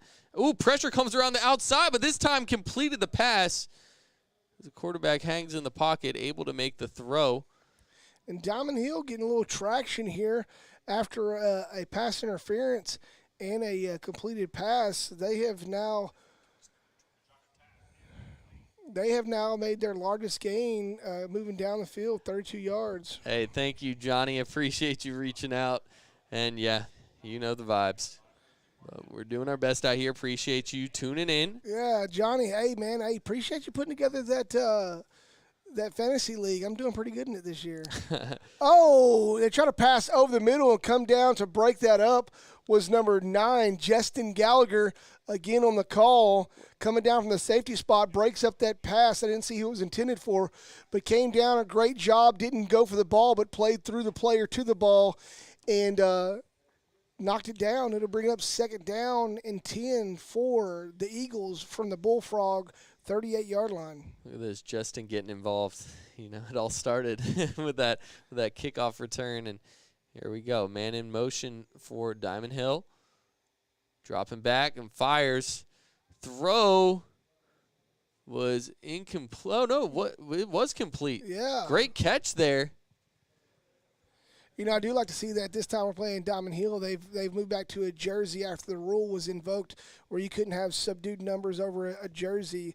The last time we played them, they had gray on gray outlined with red, and you couldn't really read the numbers, but now we're able to read them a little bit better.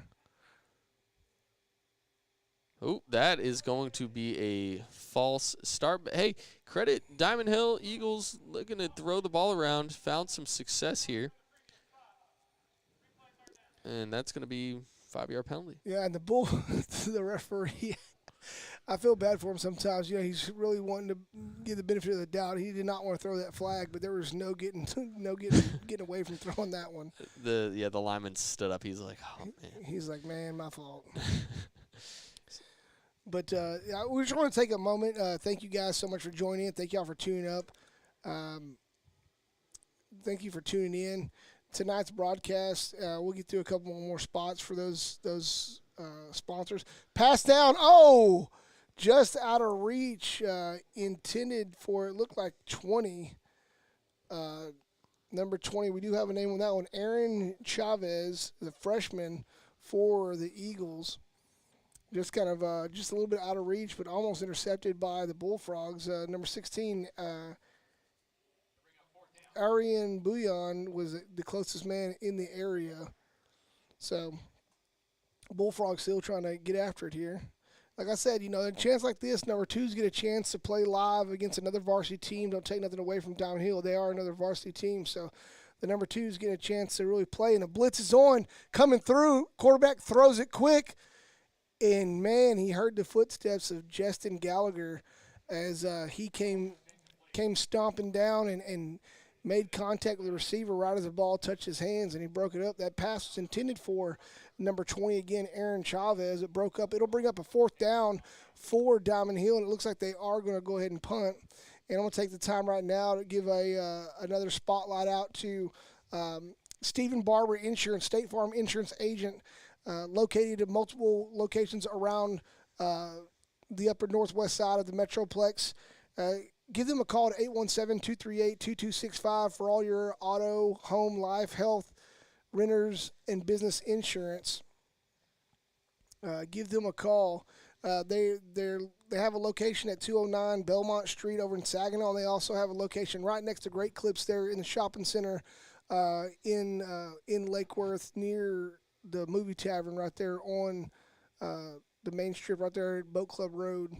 So go give them a shout. Let them straighten out your insurance. I'm pretty sure, I'm almost 1,000% sure he can get you a better deal than what you got right now. So go see Stephen Barber, State Farm Insurance Agent, over at one of his locations here in the Northwest. So now the Lake Worth offense out. And that is Bouillon trying to cut it back to the other side of the field. Makes a man miss, and just a lot of running for 1 yard. So it just makes it back line of scrimmage.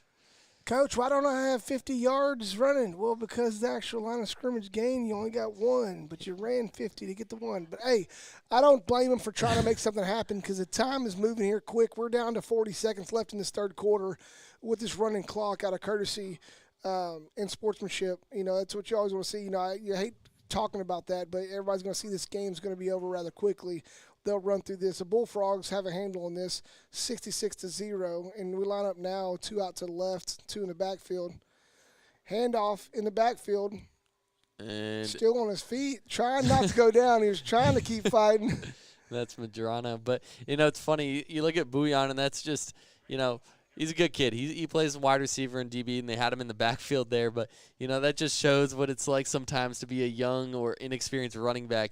You got to follow your blocks sometimes, and he did a lot of running, try to cut it back, all this and that. But sometimes when you follow your blocks, you might actually end up with a solid 5 or 6. But, hey, you know, that's how you learn. Yeah, here we are sitting out here. The temperature's dropped down a little bit, down to about 66 degrees out there. It feels beautiful and wonderful outside.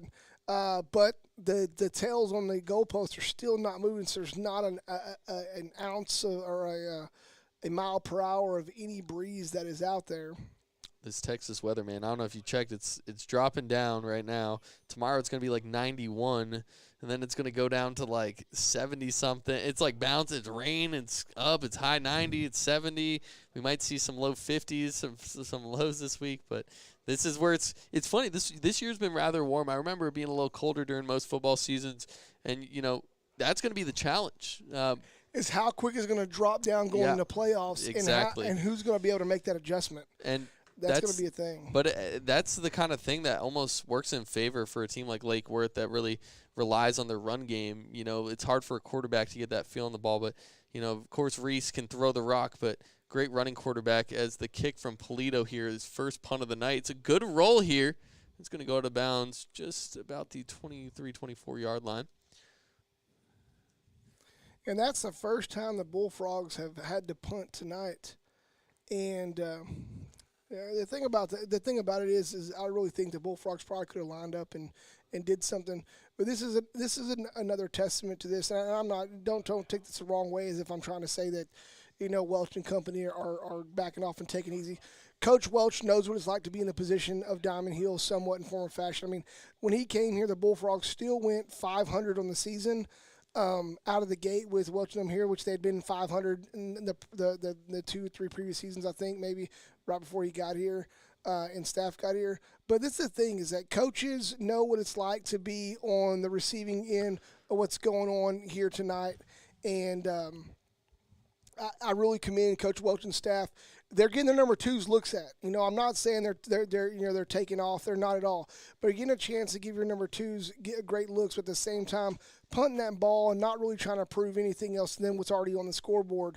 Hats off to them for having respect for the game, respect for this team, getting them out here. They need the reps just as bad as anybody else does, and giving them an opportunity to get out here and really grow their team. Because if 50% of the teams didn't learn anything and just got mowed over, football wouldn't be football. And the quarterback just escapes. He's on his feet, still running, runs out of bounds. Looks like about a 15-yard gain for that quarterback. And they do have a new quarterback in their number one, Ethan Martinez, a junior for Eagles, with a decent run there. But, you know, back on that, you know, just honoring the game and having respect for the game and other teams. That punt was super respectable to me because, I mean, the Bullfrogs, anyway, they want to have it right now. They could do it, and they've proved what they wanted to prove, and now it's time for their twos to get reps and Diamond Hill really to take a chance to get some things rolling too.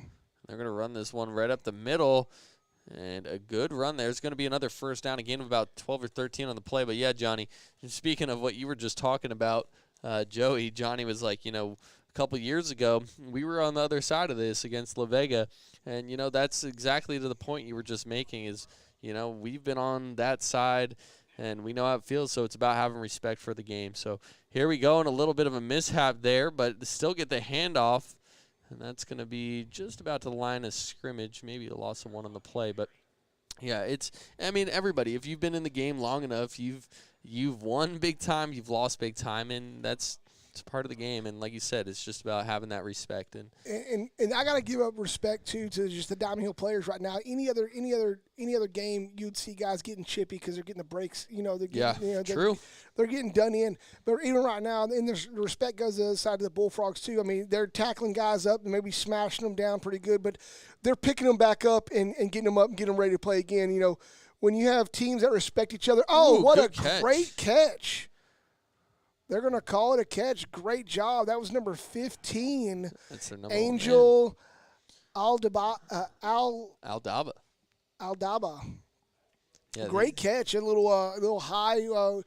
Stop with one hand, bring it down with two, and a little toe touch on the sidelines. It's a great job. But that's what you want to see. You know, there's growth going on. There's positive things happening right now for Diamond Hill. And as likewise for the number twos for Lake Worth, they're getting to see that, you know, just because our number ones came out here, we got to try to get on and match that same level.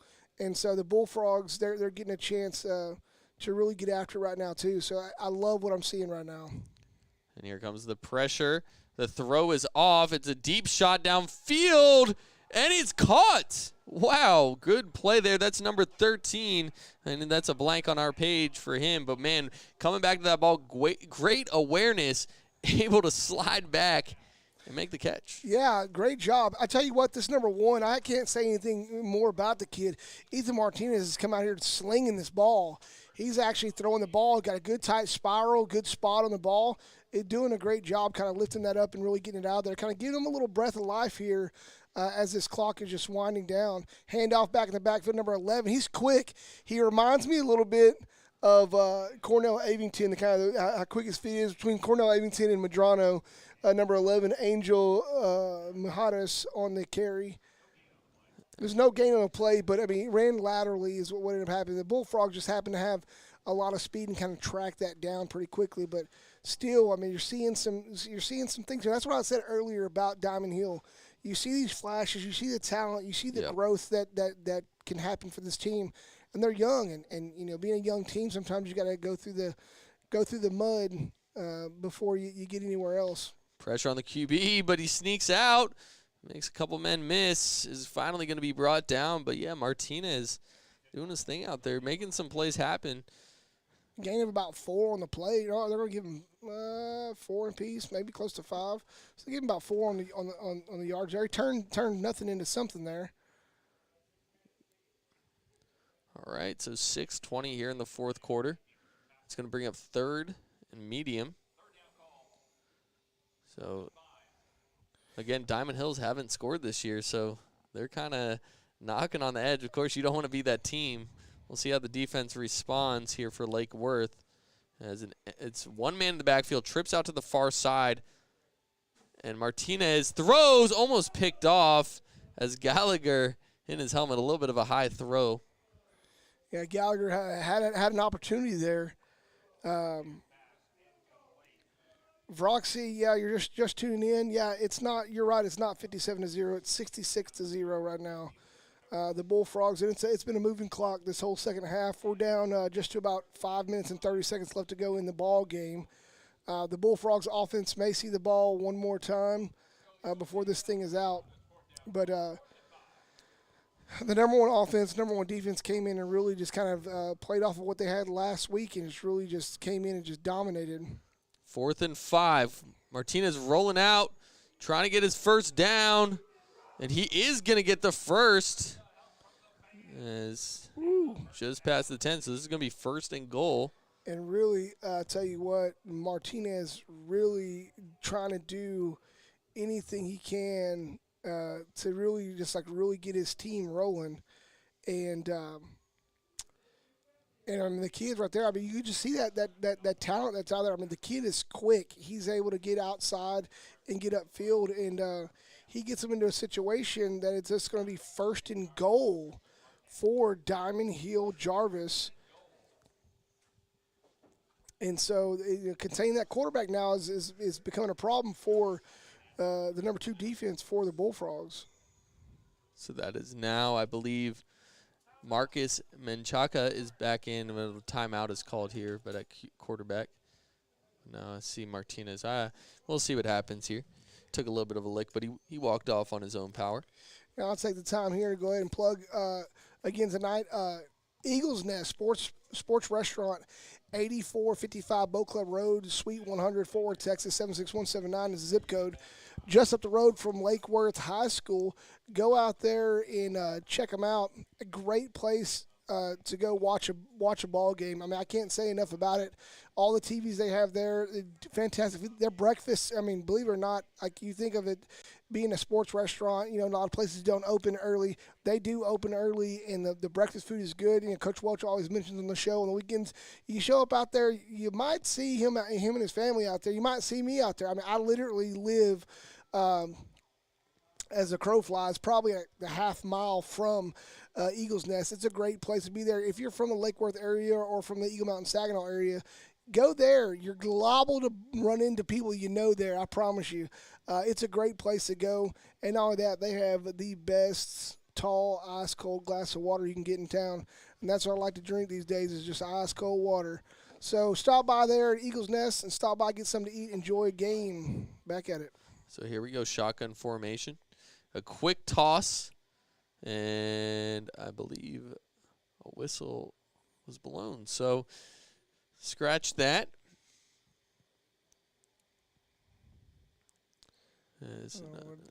Doesn't look like a flag. I'm not exactly sure.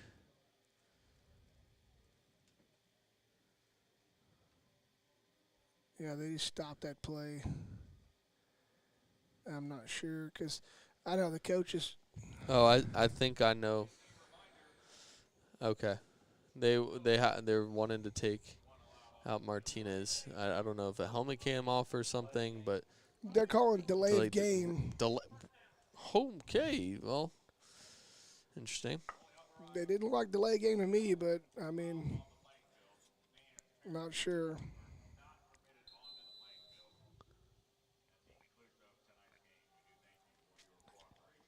Oh, they're making sure they announce it. Nobody's allowed on the field. They do have open gates down here, so while they announce that, but try to pass the ball out. Incomplete. They're going to call it incomplete, and it looked like number 26 from the Bullfrogs. That is Scott Burns. Scotty Burns comes in and blows up the quarterback, and it looks like they got a man down on the field. 4:36 left to go in this ball game here. You got hey, Kenneth Oladapo. Yeah, Coach White is on here. Hey, Kenneth. What's up, man? Yeah, guys, if you're tuning in, I told you I'd still be around. I'd be making my appearances. I know I miss you guys over at the middle school. I'm hoping to stop by soon, but I'll be in and out of town over the next couple months. So when I'm in town, I'll be joining my buddies in the booth over here calling some football. So if you guys ever make it out to a Friday night game and you see me, please come and stop by. I'd love to see you guys. So, but here we go. We're entering into the last 5 minutes here. 4:30 left to play. Here's the snap, and Martinez in at quarterback. He's gonna run this one, and the ball flies out. A big hit there, but it goes out of bounds. As that's going to be, not a loss on the play. It's going to be brought back out of bounds, almost to the original line of scrimmage. Yeah, it looks like they're actually going to give him about a yard on the play where the ball went out of bounds. Trying to see what. Oh, wow. Encroachment called on Josh Espinoza on the Bullfrogs, and so that's going to give Diamond Hill just what they needed to keep going, the positive yards. They're trying to get in the end zone. They really would like to get in the end zone here. Bullfrogs would like to keep a shutout on the scoreboard, no doubt, but at the same time, Diamond Hill is really, really grinding out to try to get this touchdown. Martinez trying to find some room. He's going to scramble. He threw that past the line of scrimmage, it looked like. They're going to call incomplete, not going to throw the flag. Maybe he got a foot behind that line, but. Hey, Brock, see you're tuning in. We're in the fourth quarter right now. 3 minutes and 45 seconds left to go in the ball game. Bullfrogs lead 66-0. This is week 4 of district play. Week 4 of district play for both teams here. So the ball is spotted at about the 7-yard line. It's going to be 3rd and goal. And here we go. We're going to hand this ball off. And the D-line able to be all over that one. That's going to be a loss of a couple on the play, and that'll bring up 4th down. Bring up 4th down. We're going to see if Diamond Hill's going to get a chance to come out here, if they're going to try to just go ahead and kick a field goal, or if they're going to try to go for it. I think they are going to go for it. I mean, but we're going to see. No, they're going to kick. They are going to go for a field goal here. So they're going to try to put their first district points on the board. The first points of the season. Oh, first points of the season. Okay. And a timeout is called by Diamond Hills. They're really going to talk this one over. So 2:42 here in the fourth quarter. And this is the moment of the night. Yeah, this is the moment of the night. You know, what I like to see out here, even though a team that's been through the thick of it, just the fans that they have that have come out here to support their kids. I mean, in Lake Worth especially, I mean, we have a good travel group that's came out tonight for this game. You know, for all intents and purposes, everybody can kind of tries to, read the writing on the wall a little bit. The Bullfrogs being turned up in the level that they are right now and playing such high pace and well thought out football. Lots of times, sometimes you see games like this, I feel bad saying it, but sometimes there's not the support there that you would hope a team would have. Diamond Hill, I really can say, they have a decent crowd of people out here, and that's awesome to see. Come follow our team, because it's a hard thing whenever you're 0-for on a season and you haven't scored. It's hard to kind of watch that, But I tell you what, you'd be watching Diamond Hill and all the other sports, because football, football everybody knows is not Diamond Hill's number one sport. And so rolling out here, and that's going to be incomplete. So Martinez rolled out, tried to find somebody, but there was a hand on the shoulder. And it looked like the ones from Lake Worth came out. So they were going to kick the field goal, but I see Klubu and Neal going to the sideline. Lake Worth did not want to give up those 6 points. Yeah, that's understandable. That is completely understandable. I mean, that's what the Bullfrogs look for, is Coach McAnally. The defense looks for Coach McAnally to bring the donuts tomorrow. So that's what he brings. Whenever you do a shutout, Coach McAnally comes to all the donuts on the next day. So tomorrow, they actually have school tomorrow on Friday. So the boys would love to have some donuts on a school day for sure. And here we go, back to play. See what the Bullfrogs are going to do here.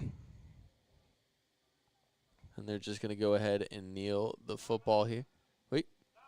Timeout by Diamond Hills. They had 12 men on the field, so they went ahead and called the timeout to avoid that penalty. But Lake Worth looks like they're just going to go into that victory formation, the best formation in all of football. And what's crazy is you see this, and this is the thing that you deal with in a metroplex like this, right?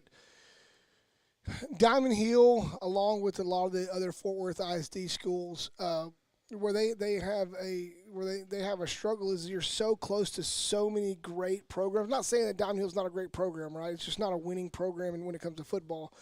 But there's so many programs around here, it's really easy for parents to pick up and move to another location, or take their child somewhere else, or maybe their child gets scouted by a local private school and can go play over there at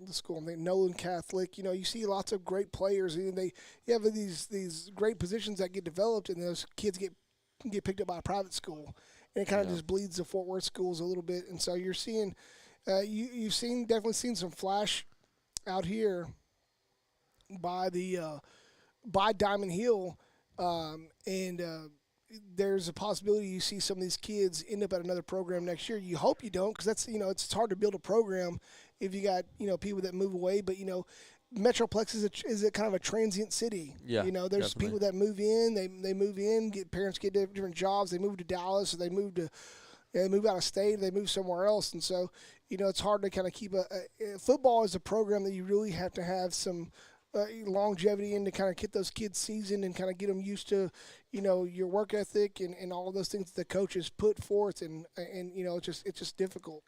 But right now, Bullfrogs take the victory formation. 1 minute to go left in this ball game, and the Bullfrogs will kneel it one more time after this, and that'll be all she wrote for this game. And so the Bullfrogs will get out of here with a shutout, 66-0 over Diamond Hill Jarvis Eagles. We wish Diamond Hill nothing but the best luck in continuing to grow that program. But the Bullfrogs, they have it's one of those things.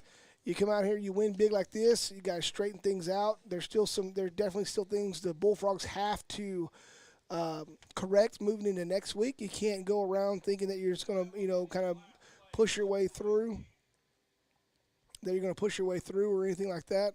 And I love seeing at the end of the game, they just didn't even run another play. The referees just allowed them to call the game right there, that last play, and offense and defense just kind of dap each other up and hug each other, and they know that it's hard fought, and I'm hoping that we'll see a little roundup here at the end of the game. Lots of times we do with teams, and sit down and have a moment of silence or a moment of prayer with each other and just talk about it and lift each other up, because after all, even though Diamond Hill is a school that's not far from Lake Worth. Yeah. A lot of these kids have cousins. They're probably cousins out here playing against each other right now, and these kids will see each other down the road, hang out in the same circles and those kind of things. So it's good to see the good sportsmanship that happens here.